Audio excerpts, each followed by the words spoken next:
राधे राधे दोस्तों, कैसे हो आप सब। आशा करती हूँ आप सब अच्छे होंगे। आज के वीडियो में हम बात करेंगे जेटेट के प्रीवियस ईयर के क्वेश्चन के बारे में, 2016 सीडीपी के बारे में। और पिछले वीडियो में हमने 2012 प्रीवियस ईयर क्वेश्चन किया था सीडीपी का। सीडीपी जेटेट में 30 क्वेश्चन पूछे जाते हैं और प्रीवियस ईयर कोई भी एग्ज़ाम के लिए बहुत ज़्यादा इंपॉर्टेंट होता है। प्रीवियस ईयर से भी कई बार क्वेश्चन होते हैं कि वो रिपीट हो जाते हैं, इसलिए आज हम प्रीवियस ईयर करेंगे। और शिक्षा के स्तर में ह्रास का मुख्य कारण क्या है? छात्रों की लापरवाही, शिक्षकों की अपारगता या क्षमता, या फिर असमर्थता, या फिर अभिभावकों के विचार मग्नता। आंसर होगा इनमें से सभी। शिक्षा के स्तर में ह्रास का मतलब कमी का जो मुख्य कारण है वो छात्रों की लापरवाही भी है, शिक्षकों की अक्षमता भी है और अभिभावकों की विचार मग्नता भी है। स्वांगीकरण का दूसरा नाम क्या है? स्वांगीकरण का दूसरा नाम प्रतिपादन, चित्रण, तुलना या फिर आख्यान है। आंसर होगा ए, प्रतिपादन। प्रतिपादन क्या होता है? शिक्षण टीचिंग में प्रतिपादन विधि वह तरीका है जहां शिक्षक तथ्यों या सिद्धांतों को तार्किक रूप से छात्रों के सामने पेश करते हैं। और स्वांगीकरण में वही हो गया कि जो शिक्षक बताते हैं छात्रों के सामने, वो स्वांगीकरण मतलब वो उसको एसिमिलेशन करते हैं। आत्मसात्करण या फिर एसिमिलेशन भी कहा जाता है उसको, या फिर पूर्व ज्ञान को नवीन ज्ञान के साथ जोड़ते हैं। जैसे कि टीचर कुछ बता रहा है, पिछले कक्षा में उसने टीचर ने बताया है कि कुत्ता के 4 पैर होते हैं, तो फिर अगर वो अभी बताएगा एसिमिलेशन में, तो वो बच्चा सोचेगा कि कुत्ते के भी 4 पैर होते हैं। अगर बिल्ली के बारे में बताया तो वो उसको एज्यूम करने लगेगा। पिछले जो ज्ञान होता है उसको नए ज्ञान से जोड़ने लगता है बच्चा। आख्यान क्या होता है? आख्यान शिक्षा के क्षेत्र में आख्यान वर्णन या आख्यान विधि, लेक्चर मेथड का अर्थ एक ऐसी शिक्षण पद्धति से है जिसमें शिक्षक कक्षा के सामने किसी विषय, तथ्य या सिद्धांत को मौखिक रूप से कहानी, वृत्तांत या भाषण के रूप में प्रस्तुत करता है।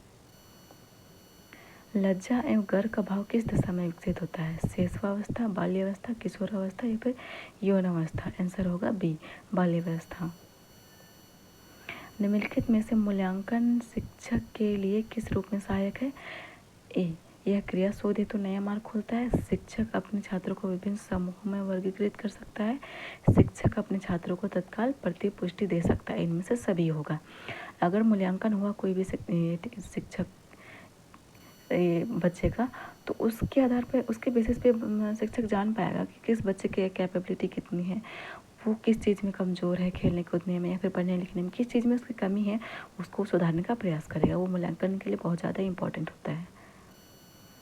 बुद्धि एवं सृजनात्मकता, ए धनात्मक रूप से संबंधित है, ऋणात्मक रूप से संबंधित है, एक दूसरे से बिल्कुल संबंधित नहीं है, या फिर सृजनात्मक होने के लिए जी का कम से कम एक समान प्रारंभिक मान आवश्यक है। आंसर होगा ए, धनात्मक रूप से संबंधित है बुद्धि। निम्नलिखित में से संयुक्त राष्ट्र संघ का कौन सा संगठन शिक्षा से संबंधित है? A, UNICEF, B, UNESCO, C, UNO और डी होगा यूएनएससी। आंसर होगा बी, यूनेस्को। यूनेस्को का फुल फॉर्म होता है United Nation Educational, Scientific and Cultural Organisation. संयुक्त राष्ट्र शैक्षिक, वैज्ञानिक एवं सांस्कृतिक संगठन। यह संयुक्त राष्ट्र की एक विशेष एजेंसी है जो शिक्षा, विज्ञान और संस्कृति के क्षेत्र में अंतर्राष्ट्रीय सहयोग को बढ़ावा देकर वैश्विक शांति और सतत विकास के लिए काम करती है। यूनेस्को का क्या काम है? शिक्षा से संबंधित ही काम है उसका। स्थापना इसका हुआ है 16 नवंबर 1945 में और मुख्यालय है पेरिस, फ्रांस में। किस उम्र तक बच्चों में आदत विकसित हो जाती है? आदत आपका विकसित होता है गर्भावस्था के दौरान से ही, लेकिन बेसिकली जो होता है, मेन जो होता है वो होता है जन्म के बाद से। मतलब जन्म लेने के बाद बच्चा जो होता है, माता पिता का आदत पूरी तरीके से वो चीज़ करने लगता है और देख के सब चीज़ सीखने लगता है। निम्नलिखित में से कौन सा विकास का सिद्धांत है? ए, यह सबके लिए समान गति से आगे नहीं बढ़ता है, विकास सदैव रेखीय होता है। यह एक असतत प्रक्रिया है, विकास के लिए सभी प्रक्रियाएं अंतर संबंधित नहीं है, सभी प्रक्रिया अंतर संबंधित होती है। और यह एक असतत प्रक्रिया है, नहीं सतत प्रक्रिया है। इसका सिद्धांत यह है कि यह सबके लिए समान गति से आगे नहीं बढ़ता है। सबका जो गति होता है बढ़ने का वो अलग अलग होता है। सबका शरीर एक जैसा नहीं होता है, सबका मेंटालिटी एक जैसा नहीं होता है, सबकी विकास सोचने की क्षमता सब चीज़ अलग अलग होती है और एक रेखीय नहीं होता है वो। बाल विकास एक प्रणाली है, धीमी तेज गति की, सतत क्रमिक लगातार चलती हुई, समान रूप में लगातार चलते हुए विकास की, प्रायिक विकास की। आंसर होगा बी, सतत क्रमिक लगातार चलती हुई।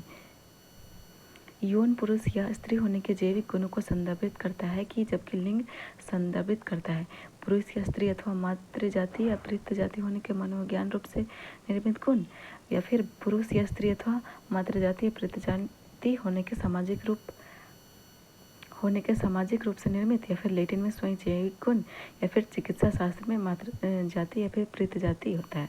इसका आंसर होगा बी, पुरुष या स्त्री अथवा मातृ जाति या पृथ जाति होने के सामाजिक रूप से निर्मित है। हम किसी बच्चे को पिछड़ा कहते हैं यदि उसका प्राप्तांक उसकी कक्षा का निम्नतम अंक होता है, वह निम्न औसत बुद्धि वाला बच्चा होता है, वह एक ही कक्षा में 1 साल से अधिक रह जाता है, या फिर अपने स्वाभाविक सामर्थ्य के निम्न स्तर पर उसके प्राप्तांक आते हैं। आंसर होगा ए, उसका प्राप्तांक उसकी कक्षा का निम्नतम अंक होता है। उचित प्रेरक परिवेश स्थितियों के लिए निम्नलिखित में से कौन सा आवश्यक है? बैठने की समुचित व्यवस्था, स्थिर एवं शांतिपूर्ण परिवेश, सहयोगी एवं स्पर्धामूलक समूह स्थिति, इनमें से सभी होगा आंसर। बच्चे का विकास निम्न में से किसका परिणाम है? आनुवांशिकता, पर्यावरण, या फिर आनुवांशिकता तथा पर्यावरण के मध्य आनयन क्रिया, या फिर आर्थिक कारक। आंसर होगा सी, आनुवांशिकता तथा पर्यावरण के मध्य आनयन क्रिया, दोनों इंपॉर्टेंट है विकास के लिए। कक्षा में छात्रों की इच्छा को प्रभावित करने वाले बाह्य कारक कौन से हैं? संवेग, भावुकता और जटिलताएं, छात्रों की अभिवृत्तियां, लक्ष्य एवं अभिप्राय, संस्कृति और प्रशिक्षण। आंसर होगा डी, संस्कृति और प्रशिक्षण। कक्षा में छात्रों की इच्छा को प्रभावित करने वाला जो बाह्य कारक है वो संस्कृति और प्रशिक्षण होगा। आंतरिक में होगा संवेग, भावुकता, और जो जटिल होगा वो। शिक्षण समझ के क्रियाकलापों के स्तर को बनाए रखने के लिए महत्वपूर्ण विषय है प्रबंधन, कुशल प्रशासन, योग शिक्षक, इनमें से सभी। आंसर होगा इनमें से सभी। शिक्षण समझ के लिए सभी चीज़ें आवश्यकता है, मैनेजमेंट भी और कुशल प्रशासन और योग शिक्षक की भी आवश्यकता होती है। कमजोर छात्र को प्रेरित करने के लिए शिक्षक को क्या करना चाहिए? ए, अच्छे काम के लिए प्रशंसा करना और उत्तम काम करने के लिए उन्हें कहना, उन्हें पहले बेंच पर बिठाना, कक्षा के प्रति थोड़ा अधिक ध्यान देना, कक्षा में उन पर ध्यान ना देना। आंसर होगा ए, अच्छे काम के लिए प्रशंसा करना और उत्तम काम करने के लिए कहना। कमजोर छात्र को प्रेरित करने के लिए इससे अच्छा और कुछ नहीं होगा। अगर आप कोई कमजोर छात्र है तो उसे और डिमोटिवेट करेंगे तो और वो सोचेगा कि हम ये नहीं कर सकते हैं या फिर मुझसे नहीं होगा, वो हीन भावना का शिकार हो जाएगा। इसके बजाय आप डिमोटिवेट करने के बजाय आप उसको मोटिवेट करें कि आप अच्छे कर सकते हो, आपको इस चीज़ में अच्छा करना चाहिए और आप ये करने के लायक हो। कभी बच्चे को डिमोटिवेट नहीं करना चाहिए और कभी भी नहीं समझना चाहिए। डिसलेक्सिया संबंधित है मुख्यतः पठन की कठिनाई से, वाचन की कठिनाई से, वाचन और श्रवण की कठिनाई से, श्रवण की कठिनाई से। आंसर होगा ए, पठन की कठिनाई से। लर्निंग डिसएबिलिटीज अधिगम अक्षमता क्या होता है? इससे क्वेश्चन सीटेट या फिर सीटेट में अक्सर देखा जाता है, पूछा जाता है ये सब क्वेश्चन डिसएबिलिटीज से। डिसएबिलिटीज़ क्या होता है? लर्निंग डिसएबिलिटीज़ सीखने की क्षमता या योग्यता में कमी को अधिगम अक्षमता कहते हैं। डिसलेक्सिया क्या होता है? पढ़ने से संबंधित कठिनाई होता है। डिस्ग्राफिया क्या होता है? लिखने से संबंधित कठिनाई। ग्राफ आप याद कर सकते हैं कि ग्राफ में क्या हम लोग करते हैं? लिखते हैं, तो वो क्या हो जाएगा? लिखने से संबंधित। डिसकैलकुलिया, कैलकुलेशन से ही पता चल रहा है कि वो मैथमेटिक्स से रिलेटेड है, तो डिसकैलकुलिया क्या हो जाएगा? गणितीय गणना से संबंधित समस्या। डिसमॉर्फिया मतलब भ्रम वाली स्थिति है। डिस्फेजिया फेज से ही पता चल रहा है फंसना, मतलब किस में हम फंसते हैं? बोलने की स्थिति में फंसते हैं, तो डिस्फेजिया से क्या हो जाएगा? बोलने से संबंधित विकार। डिस्प्रेक्सिया शारीरिक कौशल संबंधित विकार, जैसे कोई प्रेक्सिया मतलब पैरालाइज्ड हो जाता है तो वो शारीरिक रूप से अक्षम होता है, मतलब चलने फिरने नहीं सकता है, तो इसी तरह शारीरिक कौशल संबंधित विकार हो जाएगा डिस्प्रेक्सिया। डिस्थीमिया मतलब थीम से याद कर सकते हैं, थीम तनाव से संबंधित होता है।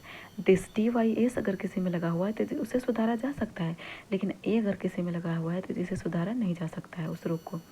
छात्रों के व्यक्तिगत अंतरों को सुलझाने के लिए विद्यालय किस प्रकार की सहायता मुहैया करा सकता है? सभी छात्रों के समान स्तर की पाठचर्या अनुसरित करके, छात्र केंद्रित पाठचर्या अनुसरित करना और छात्रों को बहुविधि अधिगम सुविधाएं प्रदान करना, छात्रों को व्यक्तिगत अंतरों को दूर करने के लिए सभी संभावित कदमों का प्रयोग करना, या फिर विशेष विद्यालय में मंद शिक्षार्थी कोर्स भेजना। आंसर होगा आपका बी, छात्र केंद्रित पाठचर्या अनुसरित करना और छात्रों को बहुविधि अधिगम सुविधाएं प्रदान करना। मतलब किस छात्र को क्या ज़रूरत है वो एक ही चीज़ में करना है आपको। अलग अलग छात्रों को, जैसे कोई दिव्यांग है तो उसको अलग नहीं बैठाना है, सबको साथ ही में जो भी ज़रूरत है बच्चों को वो करना है।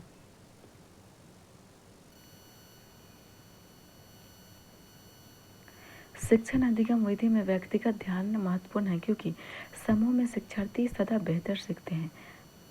शिक्षण प्रशिक्षण कार्यक्रम इसे निर्धारित करते हैं। शिक्षण अधिगम का आंसर यही होगा, शिक्षक प्रशिक्षण कार्यक्रम इसे निर्धारित करते हैं। सृजनशील छात्र का गुण क्या होता है? नमनीयता का अभाव, चिंताग्रस्त, समस्याओं से अनजान, बुद्धि का अभाव। सृजनशील छात्र का गुण होता है चिंताग्रस्त, वो हमेशा कुछ ना कुछ करने के बारे में सोचता रहता है। मानसिक संघर्ष का एक महत्वपूर्ण कारक है यौन आकांक्षाओं का दमन, आत्मसम्मान और प्रतिष्ठा की क्षति, खराब अंत व्यक्तिगत सम्मान, इनमें से सभी। आंसर होगा डी, इनमें से सभी। यौन आकांक्षाओं का दमन होगा, जो कि मतलब जो भी आपको इच्छा होती है, ये जो आप किशोरावस्था में होते हैं, वो आत्मसम्मान और प्रतिष्ठा को भी तुरंत उसमें ठेस पहुंच जाती है। खराब अंत व्यक्तिगत संबंध भी होता है। ये सब क्या होता है? मानसिक संघर्ष कब होता है? इनमें से सभी होता है, ये सभी कारक उसमें होते हैं। मूल्यांकन को उपयोगी और रोचक विधि बनाने के लिए किसी को भी सावधानी बरतनी होगी।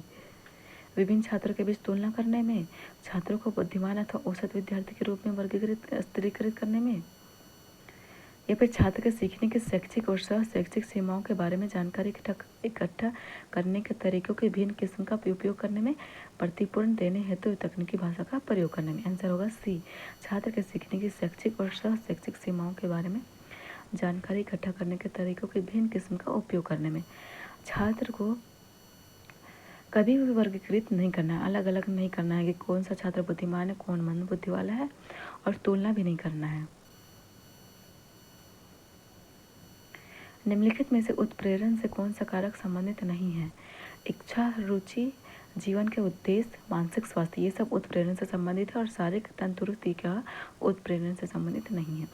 उच्च बुद्धिलब्धि संपन्न एक छात्र अध्ययन में अच्छा नहीं कर रहा है, शिक्षक के लिए सबसे अच्छी क्रियाविधि क्या है? उसे बेहतर निष्पादन तक प्रतीक्षा करना, उसके न्यून उपलब्धि के लिए कारणों की खोज करना, परीक्षा में से ग्रेस मार्क देना, उसे स्कूल से निकाल लेने के लिए उसके माता पिता से आग्रह करना। ये सब नहीं करना है, उसे स्कूल से ना ही निकालना है, ना ही उसे ग्रेस मार्क देना है। उसके लिए सबसे अच्छा होगा कि उसके न्यून उपलब्धि के लिए कारणों की खोज करना है, उसका क्या प्रॉब्लम है वो उसे पता करना है। आपके कक्षा के कुछ छात्र विशिष्ट रूप से मेधावी है, आप उन्हें पढ़ाएंगे कक्षा के शेष विद्यार्थियों के साथ समृद्ध पाठचर्या के प्रयोग द्वारा।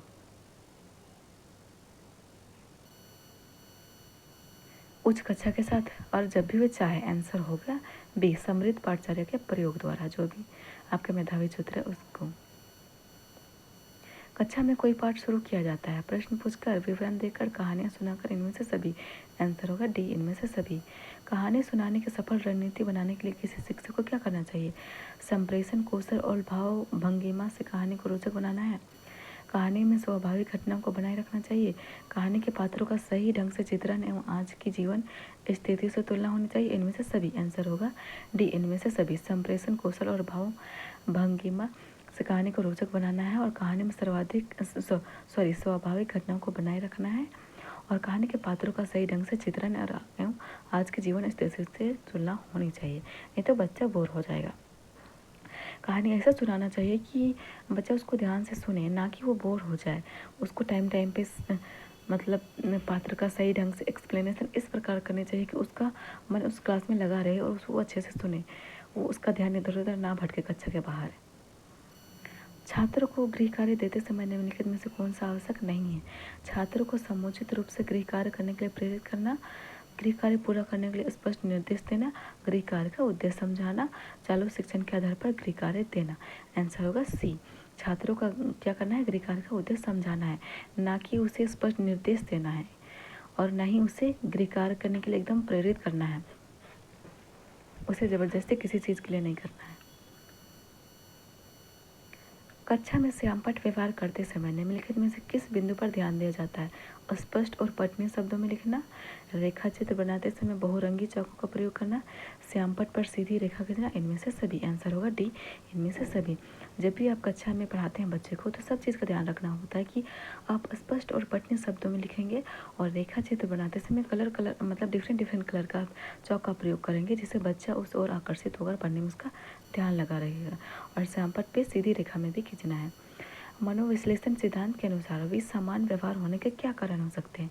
उसमें सक्रिय अचेतन मन, व्यक्ति की दमित इच्छाएं, इनमें से दोनों। आंसर होगा बी, व्यक्ति की दमित इच्छाएं। व्यक्ति का जब मन का नहीं होता है तो असमान व्यवहार करने लगता है। उसका जब इच्छाएं दबने लगती है, उसको पढ़ने के लिए जो मन करता है वो नहीं दिया जाता है, बच्चे को उसको खेलने के लिए वो स्पेस नहीं दिया जाता है, उस पर दबाव बनाया जाता है, तो इस टाइम वो क्या करता है, असमान व्यवहार करने लगता है। और कभी कभी वो पेरेंट्स इस बारे में नहीं समझ पाते हैं।